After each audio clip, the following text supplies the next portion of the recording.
The morning sun peeked through the blinds of Mel's diner, casting long stripes of light across the worn floor tiles.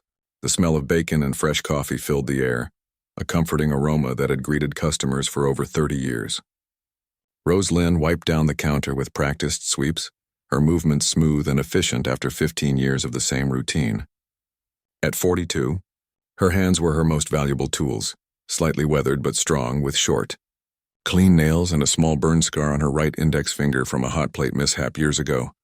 "Order up," called Lou, the cook who had been at Mel's even longer than Rose. His voice was rough from years of shouting over the sizzling grill. Rose grabbed 3 plates at once, balancing them along her left arm with the skill of a circus performer. Her right hand snagged a coffee pot on her way to table 7, where the Henderson family sat every Sunday after church. "Pancakes for Tommy," she said, sliding the plate in front of the 10-year-old boy who bounced in his seat. "Denver omelet for Mr. Henderson and French toast for the lady." Rose poured coffee into their mugs without spilling a drop, even when Tommy accidentally bumped the table with his knee. "Thanks, Rose. Don't know how you do it all without dropping anything," Mrs. Henderson said with a smile. Rose just winked. Practice and a bit of magic. What she didn't tell them, what she never told anyone, was that her hands really did hold a kind of magic. Since she was a young girl, Rose had known her touch was different. When her fingers brushed against someone else's skin, she could feel echoes of their emotions, glimpses of memories, and sometimes flashes of what might come. It happened in an instant, like a photograph snapping in her mind. She kept the gift hidden, using it only in small ways that nobody would notice. When she touched Mrs. Henderson's hand while giving her change, Rose felt her worry about medical test results coming on Tuesday. The next time the woman came in, Rose made sure to bring her favorite pie on the house with a quiet word about how things had a way of working out. When the mail carrier's fingers brushed hers as he handed her a package, she felt his loneliness deep and aching. She made sure to chat with him a few extra minutes each day after that. "Hey Rose, can you take table 3? Just got seated," called Diane, the younger waitress who had joined the diner staff 2 years ago. Rose nodded and tucked her order pad into her apron pocket. The weight of the apron around her neck was comforting, the strings tied securely at her waist like an embrace. Her grandmother had been a waitress too, and had taught her to tie an apron properly. Never let those strings come loose, or you'll be tripping over them all day. Table 3 held a man Rose hadn't seen before. His shoulders were hunched, his face partly hidden behind an untrimmed beard. His clothes were clean but wrinkled, and a battered laptop sat closed in front of him. "Morning," Rose said, placing a menu and a glass of water on the table. "Coffee?" The man nodded without looking up. "Black, please." When Rose returned with the coffee pot, the man's phone rang. He fumbled to silence it, and as he reached for the coffee mug, his fingers accidentally touched Rose's hand. The flash came instantly. A classroom full of students.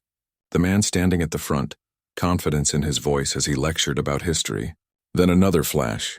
An empty apartment, boxes half-packed, a letter of termination on the kitchen counter.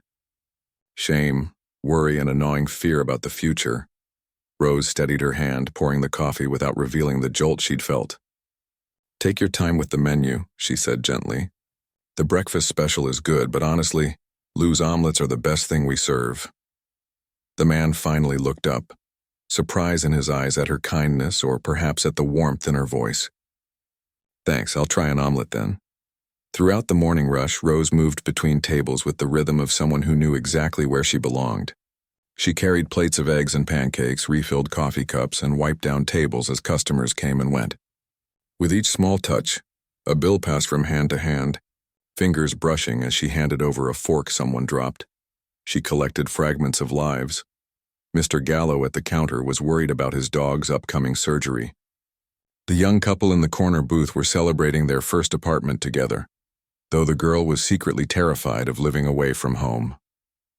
The businessman with the expensive watch was contemplating an affair that would destroy his marriage. Rose carried these secrets lightly, never letting on what she knew. Sometimes she offered a word of encouragement or a free refill, small kindnesses guided by her hidden knowledge. Other times she simply gave people what everyone deserved, respect and good service with no judgment. Around 11, the bell above the door jingled as Mel himself shuffled in. At 78, he still came to check on the diner most days, though he'd handed over most of the management to his daughter Judy years ago. Today, though, Mel's normally ruddy face looked pale and he leaned heavily on a cane.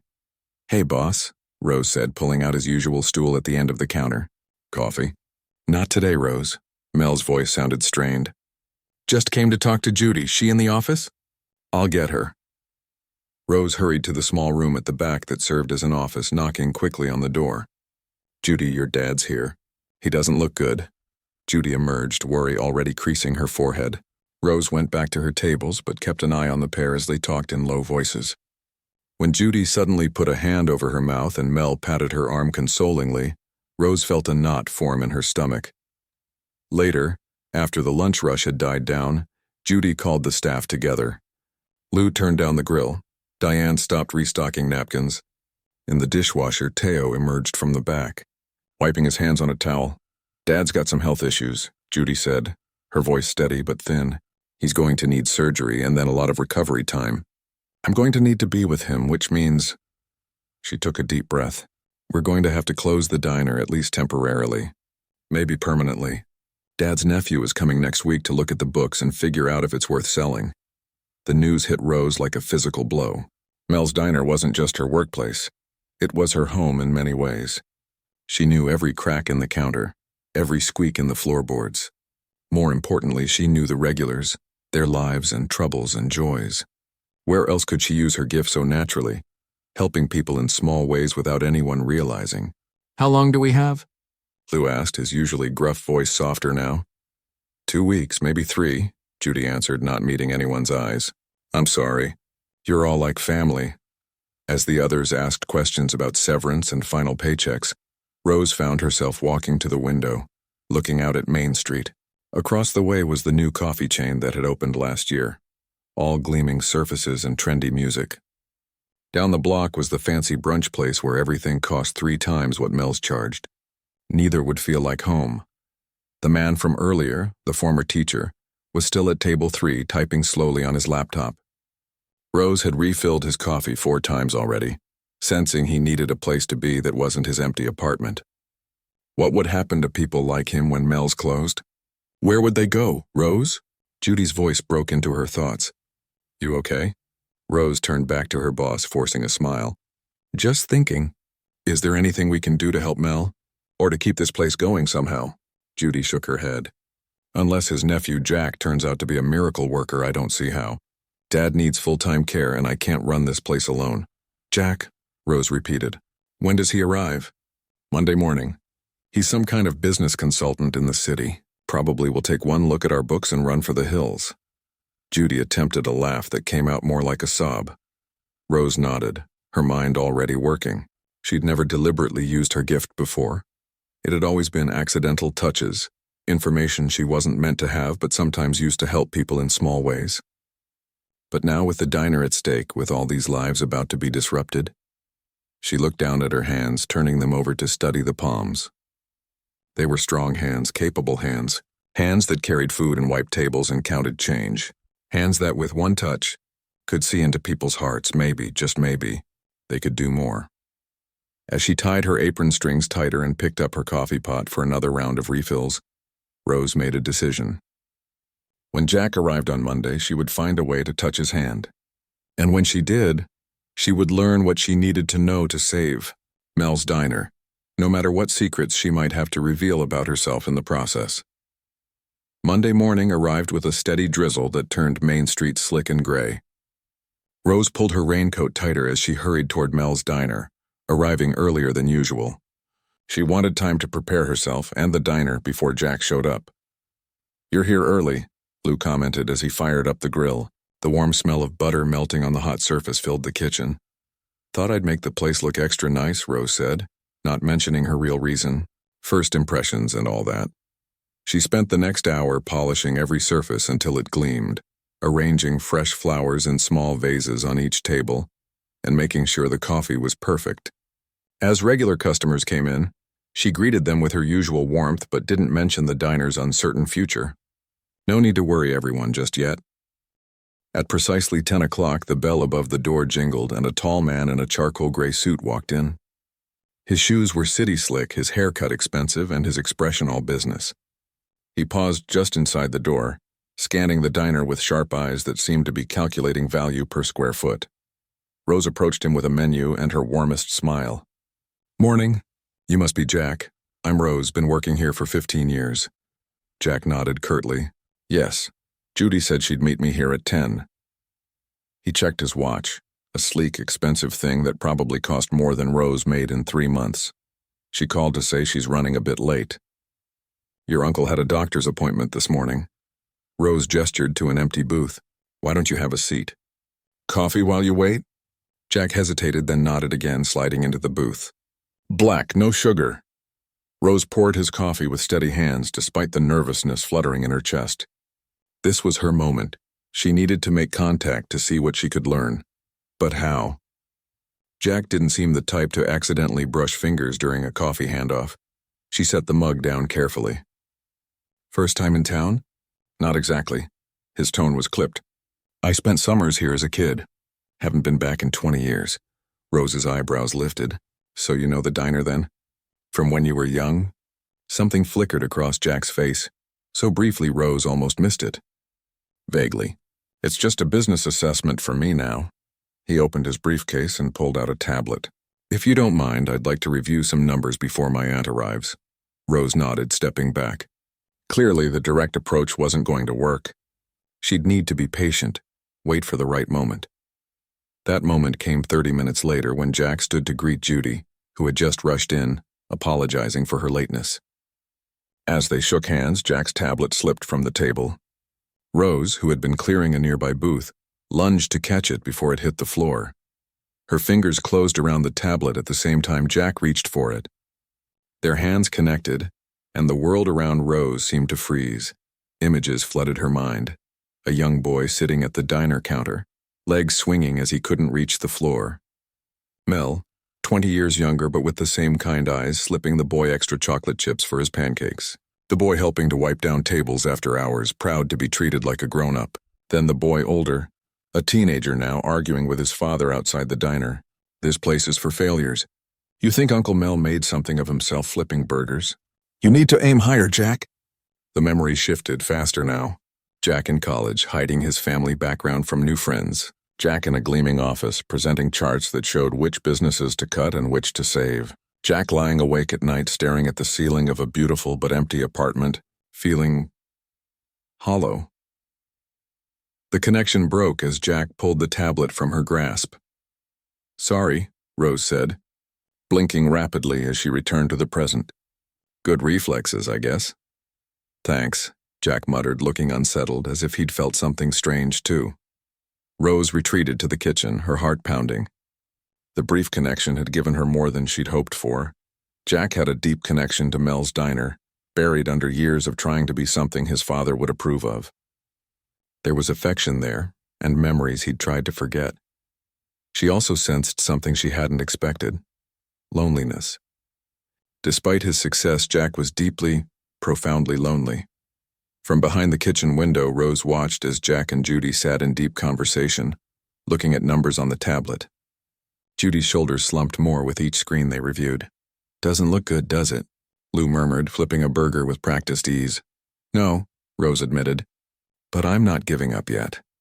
Throughout the day, Rose kept a close eye on Jack as he examined every corner of the diner, taking photos and notes. He interviewed Judy about operating costs, spoke to suppliers who dropped by, and even studied the customer patterns during the lunch rush.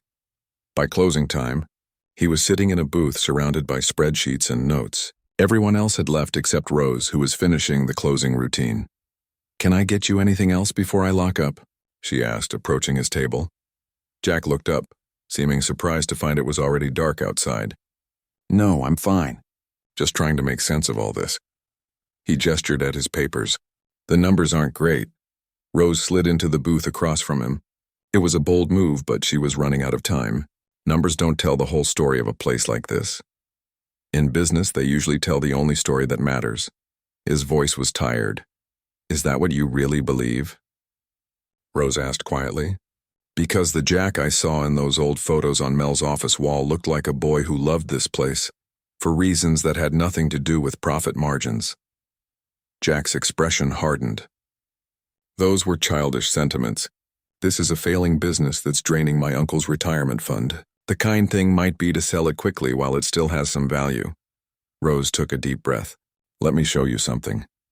She stood and walked to the jukebox in the corner, an ancient machine that still played actual vinyl records. Rose pushed a sequence of buttons and soft music filled the diner. This was your uncle's favorite song, she said. He used to play it every night at closing. Said it reminded him of meeting your aunt for the first time right here in this diner. Jack frowned. How did you? I noticed things, Rose said simply, returning to the booth.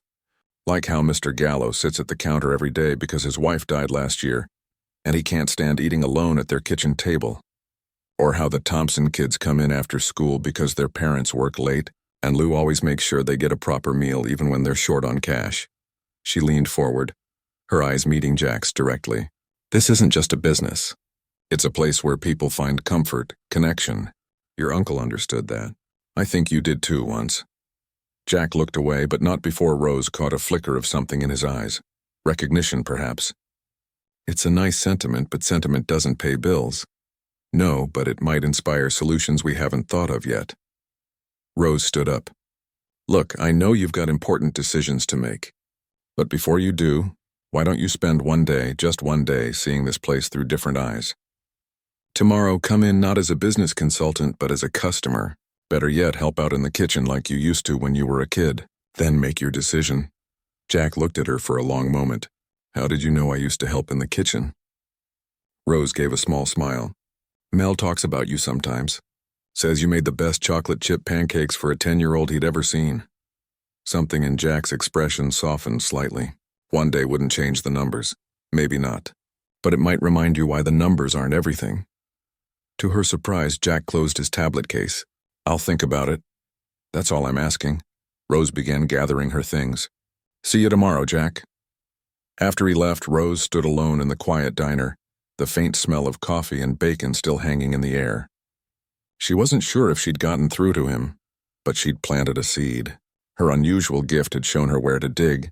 Now she could only hope something would grow. The next morning, Rose arrived at the diner to find Jack already there, not in his suit, but in jeans and a button-down shirt, his sleeves rolled up. He was behind the counter, awkwardly trying to operate the ancient coffee machine. Need some help with that? Rose asked, hiding her surprise. Jack looked up, a touch of embarrassment on his face. This thing's a lot more complicated than I remember. It has its quirks. Rose moved beside him, demonstrating the precise sequence needed to make the machine cooperate. Kind of like the people who come here. Jack watched her hands as they moved confidently over the machine. You said one day as a customer or helper. I figured if I'm really going to understand this place, I should see all sides of it. Rose felt a surge of hope. Well then, you'd better put on an apron. Lou gets cranky if anyone's in his kitchen without proper attire. As she handed him an apron, one of Mel's old ones, their fingers brushed again. This time, Rose was prepared for the connection, but what she felt surprised her. Where yesterday she'd sensed confusion and conflict, today there was curiosity and something else, a tentative openness as if a door long closed had been cracked just a little. Jack tied the apron strings around his waist, looking simultaneously out of place and strangely at home behind the counter of Mel's diner. All right then, he said, with the first real smile Rose had seen from him. Show me what to do. The morning rush hit Mel's diner like a friendly storm. Regulars poured in, shaking off the light drizzle that continued from the day before, calling out greetings and sliding into their usual booths. Rose moved through the familiar chaos with practiced ease, pouring coffee and taking orders while keeping one eye on Jack. For his part, Jack was struggling. He'd insisted on taking actual orders, not just observing, and was currently staring at the shorthand Rose had quickly taught him, trying to decode what Adam and Eve on a raft meant. Scrambled eggs on toast, Rose whispered as she passed him, balancing 3 plates up her arm. And the customer at table 5 needs more napkins. Jack nodded, his forehead creased with concentration. He wasn't used to juggling so many demands at once, and it showed. When he delivered the wrong order to Mr. Gallo at the counter, the old man just chuckled. Looks like Mel's got new help, Mr. Gallo said, not unkindly. Don't worry, son. Took Rose here a week to get my order right when she started. 3 weeks, actually, Rose corrected with a smile, swooping in to exchange the plates, and Mr. Gallo was much less patient back then. Well, I was younger and crankier, Mr. Gallo admitted. Now I'm just old and cranky. He winked at Jack. Hash browns extra crispy, 2 eggs over easy, rye toast dry. For future reference. Jack's shoulders relaxed slightly. I'll remember that. By mid-morning, the rush had eased and Jack had fallen into something of a rhythm. He was by no means smooth, but he was trying, and the regulars were cutting him slack once Rose quietly mentioned he was Mel's nephew. Take a break, Rose told him, nodding toward an empty booth. I'll bring you some coffee. Jack sank gratefully onto the bench, rolling his shoulders. How do you do this every day? My feet are killing me and I've only been at it for 3 hours. Good shoes, Rose said, sliding into the booth across from him and pushing a mug of coffee his way. And you get used to it. The body adapts. Still, Jack said, taking a sip of coffee, it's harder work than most people realize. Most worthwhile things are. Rose studied his face. He looked different today, less polished, more human. A smudge of flour dusted one cheek from when he'd helped Lou in the kitchen. You know, Jack said after a moment, I came in ready to sell this place without a second thought. The numbers are awful. Cost too high, revenue too low, building needs repairs. On paper, it's a clear decision, but I forgot what it felt like to be in here. He gestured around the diner. The sounds, the smells, the way everyone seems to know each other. He shook his head. It complicates things. Life usually does, Rose said softly. The bell above the door jingled and a woman in her 30s walked in, guiding an elderly man by the arm. The man moved slowly, his gaze somewhat vacant. Morning, Rose, the woman called, helping the man into a booth. Rose stood, giving Jack a nod. Duty calls. Think about what you're seeing today. Not just the work, but the people. Throughout the afternoon, Jack continued working alongside Rose, Lou, and Diane. Rose noticed he was particularly attentive when regular customers came in, asking their names, noting their usual orders. Once or twice, she caught him looking thoughtful after conversations, as if pieces of a puzzle were slowly shifting in his mind. Around 3 o'clock, the woman and elderly man Rose had greeted earlier were still in their booth. The man had barely touched his food and the woman looked tired. Who are they? Jack asked quietly as he and Rose worked side by side refilling salt shakers. That's Nancy and her father Howard, Rose explained. He has Alzheimer's. She brings him in twice a week because this is the one place he still recognizes sometimes. He used to bring her here for milkshakes every Friday when she was little. Jack watched them for a moment. That must be hard for her. It is. But those moments when he remembers, you can see it in his eyes, a flash of recognition. Those make it worth it for her. As if on cue, Howard looked up and around the diner, his eyes suddenly clearer. Mel's, he said distinctly. Best apple pie in the county. Nancy's face lit up. That's right, Dad. Do you want some pie? Rose nudged Jack. Go take their order. And when you bring the pie, make sure you touch Howard's hand briefly when you set it down. Jack gave her an odd look but did as she suggested. Rose watched as he approached the table, spoke gently to Howard, and then deliberately made contact when serving the pie. Something in Jack's expression shifted as their hands touched, a flicker of surprise followed by a deeper understanding. When he returned to the counter, Jack's face was thoughtful. What just happened? He asked in a low voice. Rose busied herself with wiping down the counter. What do you mean? When I touched his hand, I felt something, like a flash of memory, but not mine. Jack shook his head. That sounds crazy. Rose met his eyes steadily. What did you see? Jack hesitated. A young girl with pigtails sitting at a counter swinging her legs. Howard was younger, laughing as the girl's face got covered in ice cream. He frowned. How could I know that? Some people are more sensitive than others, Rose said carefully. Maybe you picked up on the energy in the room, the connection between them. Maybe, Jack said, but he didn't sound convinced. He glanced at Rose's hands as she worked, a new curiosity in his expression.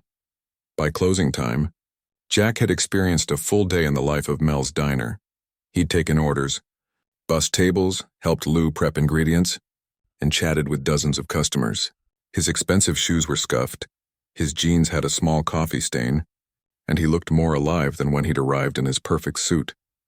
As Rose wiped down the last table, Jack sat at the counter reviewing his notes. "So," Rose said, hanging her cloth over her shoulder, "what's the verdict?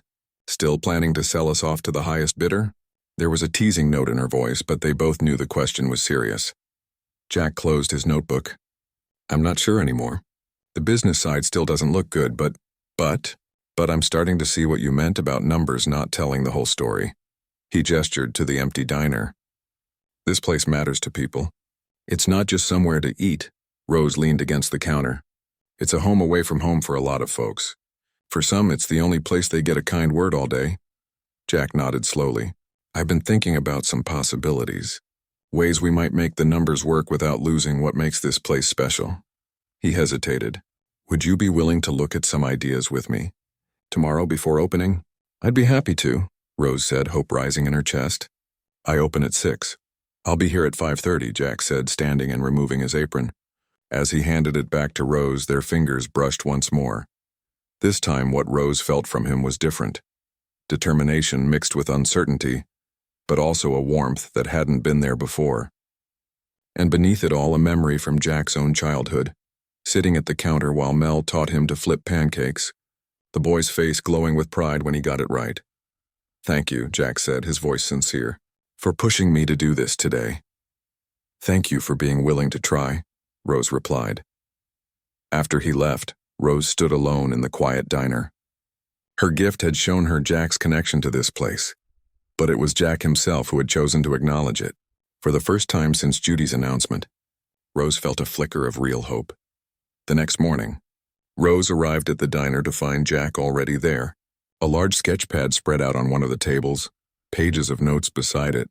He wore casual clothes again and had brought breakfast, bagels from the bakery down the street. "Hope you don't mind," he said, looking slightly sheepish. "Didn't want to mess up Lou's kitchen trying to cook something." Rose smiled, hanging up her coat. "Smart man." Lou's territorial about his grill. She peered at his notes. "What's all this?" "Ideas," Jack said, pushing a coffee toward her.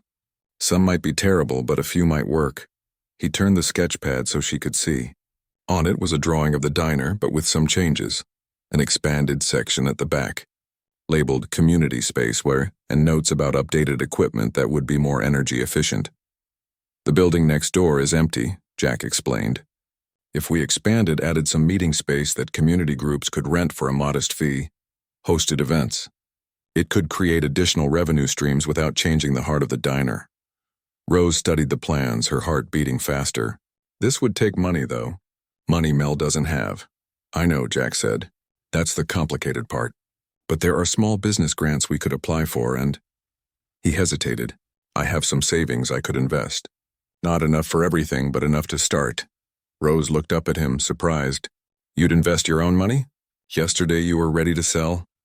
"Yesterday I was thinking like a business consultant," Jack said. "Today I'm thinking like Mel's nephew."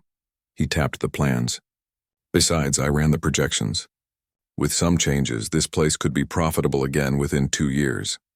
As they bent over the plans together, Rose felt a surge of something she hadn't expected: connection. Not the fleeting glimpses her gift gave her of others, but something deeper, a shared purpose, a common goal.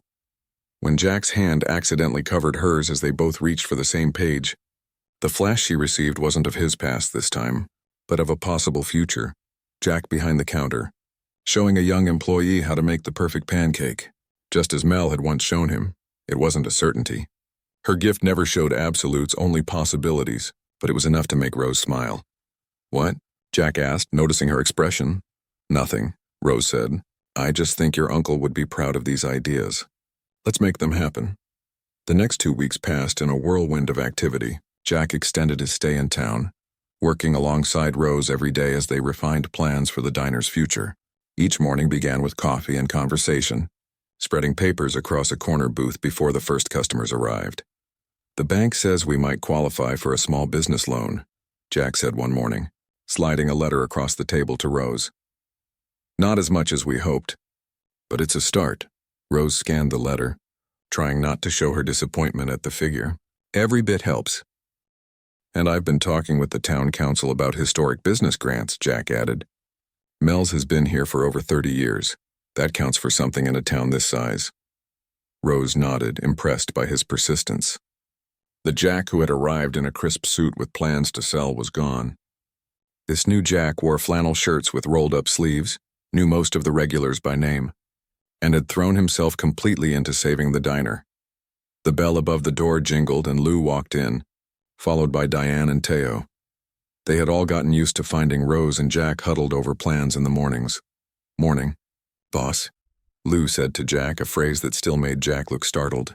"What disaster are we fixing today?" "The hood vent over the grill," Jack replied. "The inspector says it needs to be replaced before we can move forward with any remodeling." Lou groaned. "That thing's older than me. Gonna cost a fortune to replace?" "Maybe not," Teo spoke up. The quiet dishwasher rarely joined their conversations. "My cousin works for a restaurant supply company. He might be able to get us a deal." "Really?" Jack looked up, hope brightening his face. "That would be huge. Can you call him today?" As the others dispersed to start their morning routines, Rose watched Jack update his budget spreadsheet. His brow furrowed in concentration. "You're really committed to this," she said softly. Jack glanced up. "Surprised?" "A little," Rose admitted. "When you first came to town, I was being what my father wanted me to be," Jack finished. "The efficient businessman making decisions based purely on profit." He shook his head. "But being here these past weeks, seeing what this place means to people, it's woken something up in me, something I thought I'd buried for good." Rose felt a flutter in her chest that had nothing to do with her special gift. "Well, I'm glad you decided to stay and fight for the diner." "Me too." Jack's eyes held hers for a moment longer than necessary before he looked back down at his papers. "Even if some days I wonder if we're just delaying the inevitable." The doubt in his voice concerned Rose. Despite Jack's enthusiasm, the financial hurdles remained daunting. The bank loan would cover only a fraction of what they needed. And while Teo's cousin had indeed offered a discount on the hood vent, other repairs loomed large on their list. That afternoon, as Rose served a late lunch to Mr. Gallo, she noticed his hands trembling more than usual. "Everything okay?" she asked, refilling his coffee cup. "Just feeling my age today," Mr. Gallo replied with a weak smile. "Doctor says my blood pressure's acting up again. Need to take it easy." Rose nodded sympathetically. As she set down the coffee pot, she deliberately let her fingers brush against his wrist. The contact was brief, but it was enough. A flash of a small apartment, bills spread across a kitchen table, medication bottles, their labels showing costs that made Rose wince internally. Mr. Gallo sitting alone, deciding which prescriptions he could afford to refill this month. Rose felt a pang in her heart. Mr. Gallo had been coming to the diner daily for years, always leaving generous tips despite living on a fixed income. The thought of him choosing between food and medicine was unbearable. "Your lunch is on the house today," she said impulsively.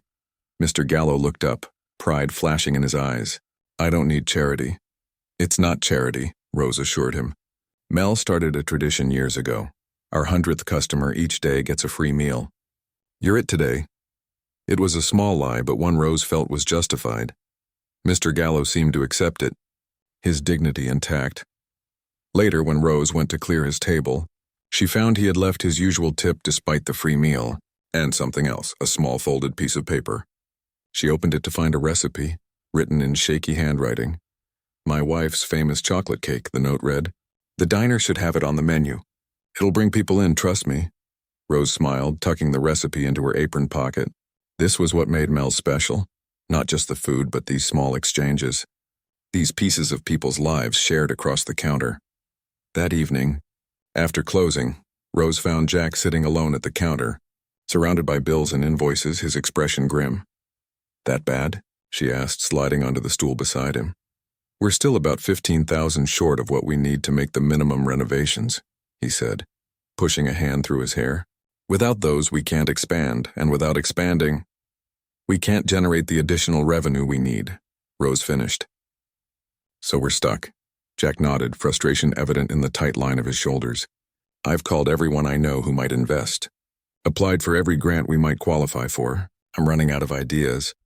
Rose thought of Mr. Gallo and his recipe, of Nancy and her father with Alzheimer's, of the Thompson kids doing homework in the back booth while waiting for their parents. "Maybe," she said slowly, We've been going about this the wrong way. Jack looked at her questioningly. We've been thinking about saving the diner ourselves, Rose continued. But Mel's doesn't just belong to Mel or to us.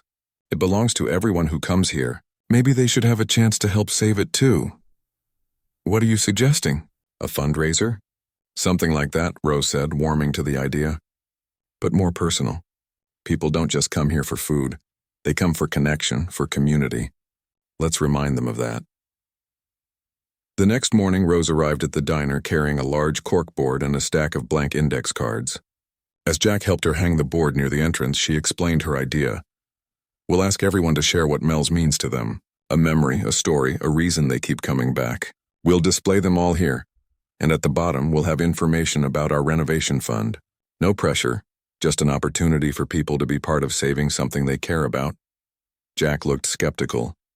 You think people will donate enough to cover such a large shortfall? I don't know, Rose admitted. But I do know that together, this community is stronger than any of us imagine. As the first customers began arriving, Rose and Jack explained the board to each one. Some people wrote their memories immediately, while others promised to think about it and return. By lunchtime, a dozen cards were pinned to the board, each containing a personal story about the diner. First date with my wife was at Mel's, 42 years ago. Same booth every anniversary since. When I lost my job last year, Lou made sure I ate at least one good meal a day, even when I couldn't pay. Now I'm back on my feet and paying it forward. My son announced he was joining the military at this counter. I was scared for him, but Mel talked me through it. Now my grandson wants to hear the story every time we come in.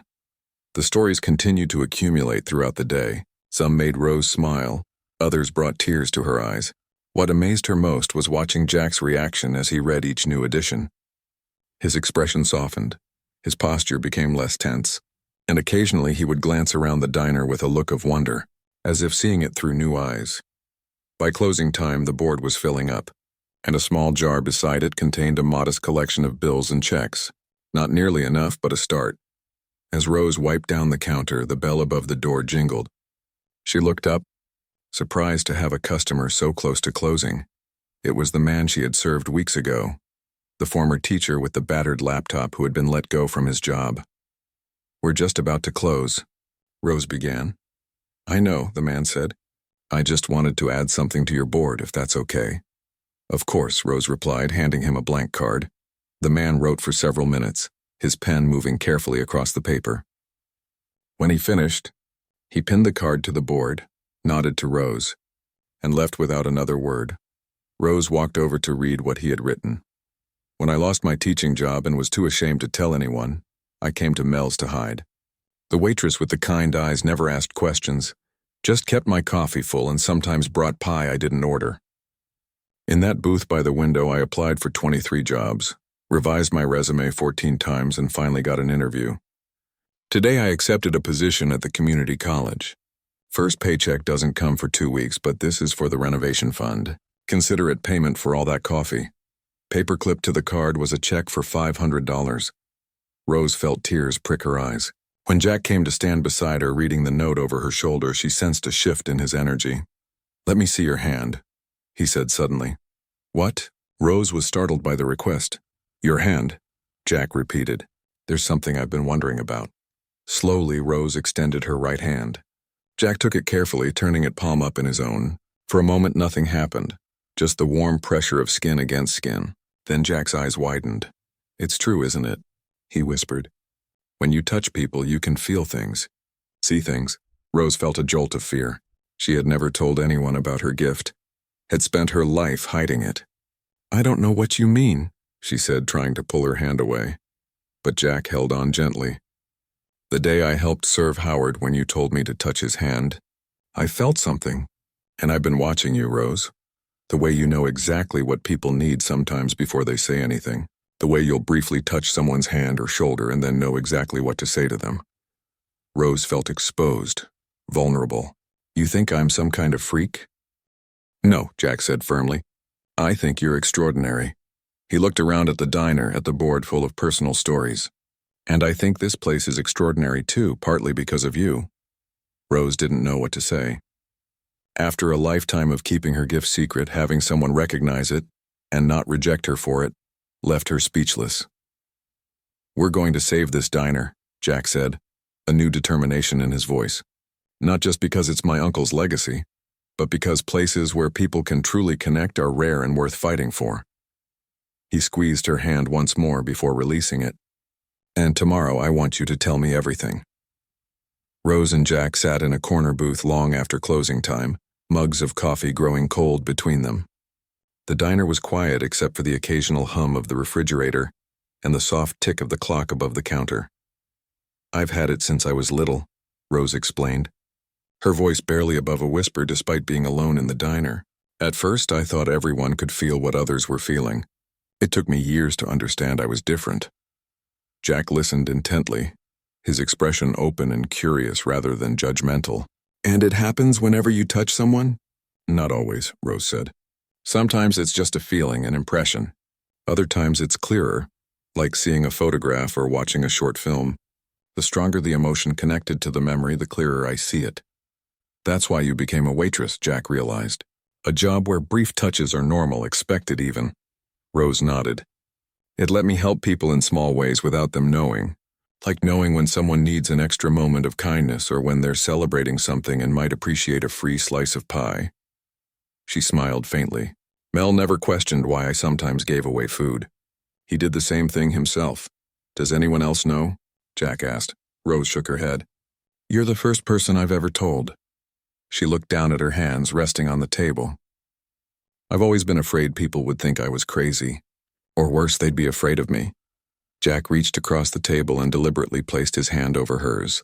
"I'm not afraid." The touch sent a rush of emotions through Rose, Jack's sincerity, his growing affection for her, and something else. Something unexpected. A sense of coming home. "Thank you," Rose said softly, fighting back tears. Jack squeezed her hand once more before letting go. "Now," he said, his tone shifting to something more practical. "Let's figure out how your gift can help us save this diner." Over the next few days, the memory board continued to fill up. People added their stories, their connections to Mel's diner, and often, small donations to the renovation fund. Some were as little as $5, others as much as a few hundred. The jar slowly filled, but Rose and Jack both knew it wouldn't be enough. "We're still about 10,000 short," Jack said one afternoon, counting the latest donations, "and the bank won't extend the loan any further." Rose nodded, trying to hide her disappointment. Despite their efforts, despite the community's support, they were still falling short.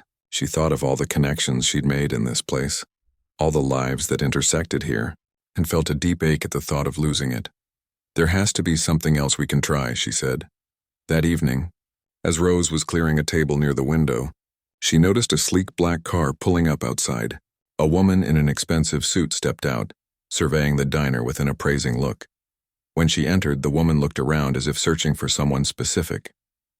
Her gaze landed on Jack, who was behind the counter tallying receipts. "Jack Wilson?" she asked, her voice crisp and professional. Jack looked up, surprise registering on his face. "Ms. Blackwood, I didn't expect you to come in person." "I was intrigued by your proposal," the woman replied. "Thought I'd see this place for myself before making a decision." Jack hurried around the counter, gesturing to a booth. "Please have a seat. Can I get you anything?" "Coffee? Pie?" "Just water for now," Ms. Blackwood said, sliding into the booth and placing a leather portfolio on the table. Rose approached with a glass of water, curious about the visitor. As she set it down, her fingers accidentally brushed against Ms. Blackwood's. Immediately, Rose received a flash. This woman owned a chain of upscale restaurants in the city, and she was considering Jack's proposal to invest in Mel's diner. But there was something else. A memory of a small roadside diner much like this one, where a much younger Ms. Blackwood had worked as a waitress to put herself through college. "Thank you," Ms. Blackwood said, her professional demeanor momentarily softening as she looked at Rose's apron. "Been waitressing long?" 15 years, Rose replied. "All of them right here." Something flickered in Ms. Blackwood's eyes, recognition perhaps, or respect. That kind of loyalty is rare these days. As Jack and the investor talked business, Rose continued her work, occasionally glancing their way. She could see Jack's passion as he explained their plans for renovation and expansion, showing Ms. Blackwood the architectural drawings and community memory board. After about an hour, Ms. Blackwood stood to leave. "I'll consider your proposal, Mr. Wilson. You should hear from me by the end of the week." "Thank you for coming," Jack said, walking her to the door. Once she was gone, Rose approached Jack. "Who is that?" "Vivian Blackwood," Jack explained. "She owns a restaurant group in the city. I pitched her on investing in our expansion, specifically the community space idea. She seemed interested, but," he shrugged. "Hard to tell with her. She used to be a waitress," Rose said without thinking. "At a place like this?" Jack looked at her curiously. "How did you know that?" Rose tapped her fingers. "Just a feeling I got."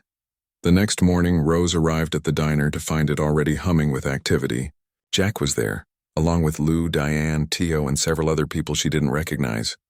"What's going on?" she asked, hanging up her coat. "We got the funding," Jack announced, his face split with a wide grin. "Ms. Blackwood is investing the full amount we need, plus a little extra for operating costs while we renovate." Rose felt her heart leap. "She is? Why?" Jack crossed the diner to hand her a letter. "She sent this for you specifically." Rose opened the envelope with trembling fingers. Inside was a brief note. "Ms. Lynn. When I visited yesterday, I felt something I haven't felt in 30 years. The unique warmth of a place that's more than a business. Your dedication reminded me of where I started and why I entered this industry in the first place. I look forward to helping Mel's Diner continue serving its community. V. Blackwood, P.S. My first waitressing job was at a place called Dolly's Diner. I still remember how to balance 5 plates at once." Rose looked up at Jack, her eyes shining. "This is really happening, isn't it?" "It really is," Jack confirmed. "These people are the contractors. We're breaking ground on the expansion next week." The following month passed in a blur of activity. The diner remained open during most of the renovations, though certain sections were temporarily closed off. Customers watched with interest as walls came down and new spaces took shape. The memory board remained prominently displayed, now accompanied by architectural drawings showing what the diner would soon become. Through it all, Rose continued serving coffee and food, her fingers occasionally brushing against hands, picking up snippets of lives and emotions. But now, instead of keeping everything to herself, she shared certain insights with Jack. Nothing too personal or private, but enough to help them better serve the community they were building. "The Thompson kids need a quiet place to study after school," she might say. "Let's make sure the new community room has good lighting and some reference books." Or, "Mr. Gallo mentioned his senior group needs a place for their monthly meetings. We should offer them a discount on the room rental." Jack never questioned how she knew these things. He simply incorporated her suggestions into their plans, understanding that her gift was another tool for making the diner a truly special place. One evening, 6 weeks after renovations began, Rose and Jack stood in the nearly completed community room. Large windows looked out onto Main Street. New tables and chairs waited to be arranged, and a small stage occupied one corner. "For poetry readings," Jack explained, seeing Rose's questioning look. "And music nights," Ms. Blackwood suggested. It might draw in the college crowd. Rose walked slowly around the space, trailing her fingers along the freshly painted walls. "It's more beautiful than I imagined. And the kitchen upgrades are almost done too," Jack added. "Lou is over the moon about the new hood vent. Says his pancakes will be at least 20% fluffier without all that old grease in the air." Rose laughed, the sound echoing pleasantly in the new space. "I can't believe how much has changed in just a few weeks. Not just the diner, but what?" Jack prompted when she trailed off. "Everything," Rose said simply. "Me, you, the way I think about my gift." Jack moved to stand beside her, their shoulders nearly touching as they looked out the window at the town they both now called home. "You know," he said after a moment, "my father always told me that success meant making smart business decisions, cutting emotional attachments. For years I believed him." He shook his head. "I would have sold this place without a second thought." "What changed?" Rose asked, though she already knew the answer. "You did," Jack said, turning to face her. "You showed me that the most valuable things can't be calculated on a spreadsheet. The connections, the community, the feeling of belonging, those are what make a place like this worth saving." Rose felt a warmth spread through her chest that had nothing to do with her special ability.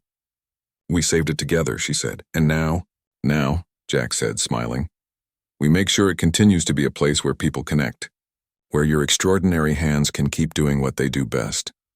Slowly, deliberately, Jack reached out and took her hand in his. This time Rose didn't try to hide her reaction to the touch, the flood of emotions and images that passed between them. She saw Jack's hopes for the future, for the diner, for the town, and for the two of them. She felt his admiration for her gift, his desire to protect it, to help her use it in ways that would bring more good into the world. In turn, Jack seemed to sense what she was feeling, her joy, her relief at no longer being alone with her secret, her growing affection for him. It's not as strong as your ability, he said softly, but I think maybe with practice, I might get better at it, Rose smiled, squeezing his hand. I've had a lifetime of practice, but yes, I think you might. The bell above the diner's front door jingled, signaling the arrival of the evening's first customers. Rose and Jack walked hand in hand back into the main dining area, where Lou was firing up the grill and Diane was setting out menus. Rose tied her apron strings securely around her waist, feeling the comfortable weight of the fabric settle against her. As she picked up her coffee pot and order pad, she caught Jack watching her with a warm smile. What? She asked. Just thinking about how lucky we all are that you're behind those apron strings, he said. Extraordinary hands and all. Rose smiled back, feeling truly at home. Time to get to work, she said, moving toward a newly seated customer, her extraordinary hands ready to serve, to touch, to connect.